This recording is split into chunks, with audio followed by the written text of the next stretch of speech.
नमस्कार दोस्तों, Bagri Gyandhara YouTube channel में आप सभी मित्रों का हार्दिक स्वागत, हार्दिक अभिनंदन। दोस्तों, आज के इस वीडियो के अंदर अपन देखेंगे भारत की राज्य व्यवस्था के अंदर अपन पढ़ेंगे संविधान निर्माण में डॉक्टर भीमराव अंबेडकर की भूमिका, यानी कि जो बाबा साहब अंबेडकर थे उनका क्या योगदान रहा। बाबा साहेब कहलाने वाले डॉक्टर भीमराव अंबेडकर आधुनिक भारतीय राजनीतिक विचारक एवं प्रसिद्ध विधिवेत्ता थे और इनका जन्म 14 अप्रैल 1891 को महू मध्य प्रदेश में हुआ था। एमपी के अंदर कहाँ हुआ था? महू के अंदर 14 अप्रैल 1891 को।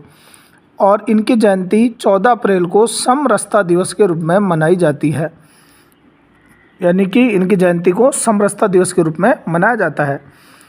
इन्होंने सामाजिक न्याय की स्थापना और दलितों के उत्थान हेतु कार्य किया तथा ये जीवन की सफलता, अछूतों के स्तर को मानवता के स्तर तक लाना देखते थे। अंबेडकर को भारत का लिंकन भी कहा जाता है। क्या कहा जाता है? भारत का लिंकन। किस लिए? क्योंकि इन्होंने भारत के दलित वर्ग के प्रति निष्ठा और समर्पण की स्थिति को अपनाया था। इन्होंने 20 जुलाई 1924 को बहिष्कृत हितकारिणी सभा की स्थापना की थी। अप्रैल 1925 में अंबेडकर ने नेपाना मुंबई, जो बम्बई प्रेसिडेंसी है उसका नाम था, वर्तमान में नेपाना है, नेपाना नामक स्थान पर प्रांतीय दलित वर्ग सम्मेलन की अध्यक्षता की थी। डॉक्टर अंबेडकर ने मदद सत्याग्रह के माध्यम से दलित वर्गों को संगठित और संघर्ष करने की प्रेरणा दी। वर्ष 1926 में अंबेडकर बम्बई विधान परिषद के सदस्य मनोनीत किए गए थे। डॉक्टर अंबेडकर ने 3 अप्रैल 1927 में बम्बई से बहिष्कृत भारत नामक पाक्षिक समाचार पत्र का प्रकाशन शुरू किया था। पाक्षिक प्रकाशन था, पाक्षिक समाचार पत्र जिसका नाम था बहिष्कृत भारत। नवंबर 1927 में सर जॉन साइमन की अध्यक्षता में गठित साइमन आयोग 3 फरवरी 1928 को जो भारत आया था, इस 7 सदस्यीय आयोग में, साइमन आयोग में कितने सदस्य थे? Simon 7, Simon 7।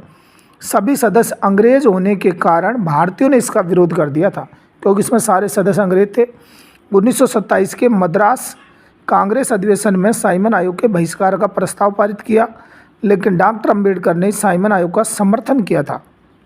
अंबेडकर ने इस आयोग की सहायता हेतु बम्बई लेजिस्लेटिव काउंसिल द्वारा गठित समिति के सदस्य के रूप में इसकी कार्यवाहियों में भाग लिया और इसके समक्ष साक्ष्य भी प्रस्तुत किए।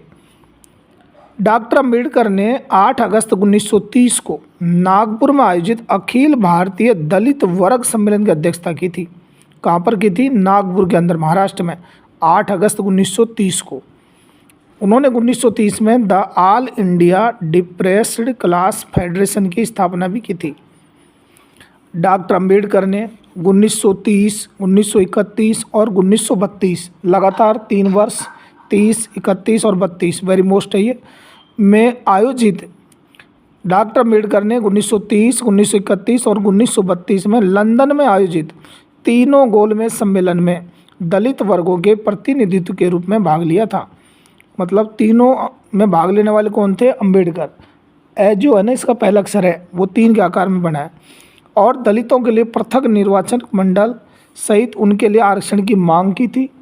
और इसी परिणाम स्वरूप 16 अगस्त 1932 को ब्रिटिश प्रधानमंत्री जो रैमजे मैकडोनाल्ड है, उन्होंने सांप्रदायिक पंचायत की घोषणा की थी। 20 सितंबर 1932 को, यानी जो महात्मा गांधी थे, इनने इसके विरोध में 20 सितंबर 1932 को यरवदा जेल में आमरण अनशन शुरू कर दिया था। डॉक्टर भीमराव अंबेडकर ने कटाक्ष करते हुए कहा कि महात्मा गांधी कोई अमर व्यक्ति नहीं है और न ही कांग्रेस एक अमर संस्था है। कई महात्मा आए और चले गए, किंतु अस्पृश्य लोग अस्पृश्य ही रहे हैं। ये किसने कहा था? अंबेडकर ने कहा था।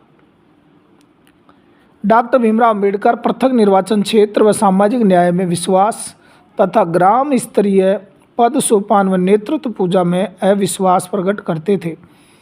डॉक्टर भीमराव अंबेडकर व महात्मा गांधी के मध्य 24 सितंबर 1932 को डॉक्टर राजेंद्र प्रसाद, मदन मोहन मालवीय, CR दास के प्रयासों से पूना पैक्ट समझौता हुआ था। पूना पैक्ट, अम्बे गांधी, पूना में। इसमें दलित वर्गों के लिए पृथक निर्वाचक मंडल के विचार को त्याग दिया, लेकिन प्रांतों में दलित वर्गों हेतु आरक्षित सीटों को 71 से बढ़ाकर 147 कर दिया था और केंद्रीय विधानमंडल में 19% सीटें दलितों के लिए आरक्षित की गई थी। तो दोस्तों ये जो अपनी जो एनसीईआरटी की जो सीरीज चल रही है ये आपके लिए बहुत ही महत्वपूर्ण है और एग्ज़ाम के अंदर आजकल जो कथन और कारण से संबंधित जो क्वेश्चन आ रहे हैं ना तो उनमें इसी प्रकार से पूछा जाता है। तो इसके लिए आप इसको ध्यानपूर्वक 2-4 बार पढ़ लें। डॉक्टर अंबेडकर ने अगस्त 1936 में इंडिपेंडेंट लेबर पार्टी यानी स्वतंत्र मजदूर दल की स्थापना की, जिससे 1942 में अखिल भारतीय अनुसूचित जाति संघ में बदल दिया। डॉक्टर अंबेडकर को भारतीय संविधान का जनक, पिता तथा दलितों का मसीहा व भारत का मार्टिन लूथर कहा जाता है। क्या कहा जाता है? अंबेडकर को भारत का मार्टिन लूथर तथा दलितों का मसीहा। डॉक्टर अंबेडकर को 30 अगस्त 1949 को प्रारूप समिति जो ड्राफ्ट कमेटी थी उसका अध्यक्ष चुन लिया गया था। यानी 19 अगस्त को तो इसका प्रस्ताव पारित हुआ था और इसको इस समिति का अध्यक्ष चुन लिया। प्रारूप समिति की प्रथम बैठक हुई थी 30 अगस्त 1949 को। यह सर्वप्रथम संविधान सभा में पूर्वी बंगाल की जेरू सोर खुलना सीट से चुने गए थे। ये सबसे पहले पूर्वी बंगाल की थी जेरू सोर खुलना सीट। आज़ादी के बाद ये क्षेत्र पाकिस्तान में चले जाने के कारण इन्हें दोबारा बम्बई प्रांत की पूना सीट से चुना गया था। डॉक्टर अंबेडकर ने संविधान को पवित्र दस्तावेज की संज्ञा दी थी। आपसे पूछा जाएगा कि डॉक्टर किसने संविधान को पवित्र दस्तावेज की संज्ञा दी, तो डॉक्टर अंबेडकर ने ऐसा कहा था। यह स्वतंत्र भारत के प्रथम विधि कानून मंत्री थे और इन्होंने विधि मंत्री रहते हुए हिंदू कोड बिल प्रस्तुत किया और इस बिल का उद्देश्य हिंदुओं के सामाजिक जीवन में सुधार, तलाक की व्यवस्था और स्त्रियों के लिए संपत्ति में हिस्सा इत्यादि था। यह बिल पारित नहीं होने के कारण 1951 में इन्होंने मंत्रिमंडल से त्यागपत्र दे दिया। डॉक्टर अंबेडकर को हिंदू कोड बिल के प्रारूपकार होने के कारण आधुनिक मनु की संज्ञा भी इनको दी गई थी। इन्होंने 1955 में भारतीय बुद्ध महासभा की स्थापना की तथा 14 अक्टूबर 1956 को इन्होंने नागपुर में हुई ऐतिहासिक सभा में बौद्ध धर्म ग्रहण किया था। कब किया था? 14 अक्टूबर 1956 को नागपुर के अंदर। 15 नवंबर 1956 को इन्होंने विश्व बौद्ध धर्म सम्मेलन में भाग लिया और महात्मा गौतम बुद्ध और कार्ल मार्क्स विषय पर अपने विचार प्रस्तुत किए। इन्हें 1956 में बोधिसत्व की उपाधि से भी विभूषित किया गया था। मतलब अंबेडकर को कौन सी उपमा दी गई थी? बोधिसत्व की उपाधि भी इनको दी गई थी 1956 के अंदर, क्योंकि बुद्ध के शिष्य बन गए थे। इन्हें 1990 में मरणोपरांत भारत रत्न पुरस्कार से सम्मानित किया गया था। कब मिला था इनको भारत रत्न? 1990 में। भीमराव अंबेडकर की प्रसिद्ध जो पुस्तकें हैं, कृतियाँ इनकी जो है ये बार बार पूछी जाती हैं और ज़्यादातर इनकी इंग्लिश में है।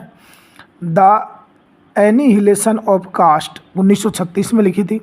वो were the Shudras 1946। The untouchables who were they and why they become untouchables 1948 में। राइडलेस इन हिंदुइज्म 1956 में। Waiting for a visa autobiography. Thoughts on Pakistan 1940 में। स्टेटस एंड माइनॉरिटीज़ 1947 में। Thoughts on linguistic state the Buddha and his Dhamma 1956 में। What Congress and Gandhi have done to the untouchables 1945 में। Gandhi and Gandhism Ranade Gandhi and Jinnah. Cast in India 1917 इनकी प्रथम पुस्तक थी। Cast in India यानी भारत के अंदर जो जातियां हैं इस नाम से 1917 में पहली पुस्तक थी इनकी, कास्ट इन इंडिया 1917 में। Federation VS freedom the problems of the rupee Pakistan और the partition of India revolution and counter revolution, ये इनकी प्रमुख कृतियाँ थी और इनसे संबंधित कृतियाँ एक क्वेश्चन कृतियों संबंधित अवश्य आता है हमारे आरपीएससी के एग्जाम के अंदर।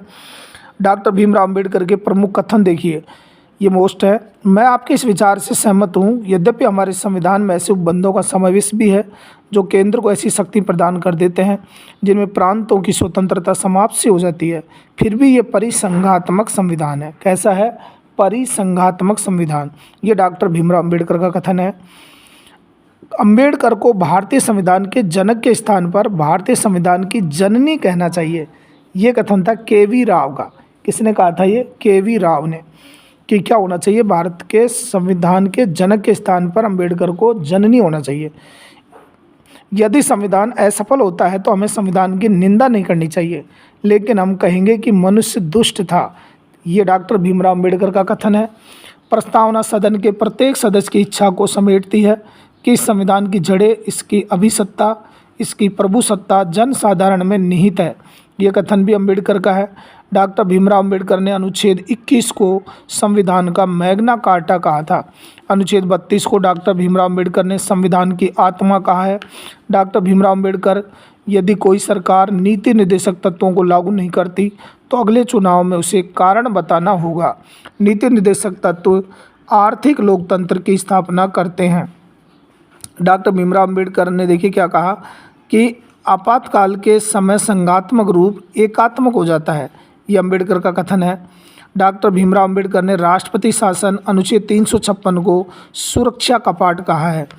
डॉक्टर बी राव अंबेडकर, इन्होंने कहा कि भारतीय संविधान को संघात्मकता के तंग ढांचे में नहीं डाला गया है तथा ये एकीकृत और संघात्मक दोनों ही है। कैसा है? एकीकृत भी है और संघात्मक भी है। डॉक्टर भीमराव अंबेडकर ने कहा कि यद्यपि हमारे संविधानों में ऐसे उपबंधों का समावेश है जो केंद्र को ऐसी शक्ति प्रदान कर देते हैं जिनमें प्रांतों की स्वतंत्रता समाप्त सी हो जाती है, फिर भी ये परिसंघात्मक संविधान है। धर्म व्यक्ति के लिए है, न कि व्यक्ति धर्म के लिए। ये भी अंबेडकर का कथन है, मोस्ट है। क्या कहा था? कि धर्म व्यक्ति के लिए है, न कि व्यक्ति धर्म के लिए।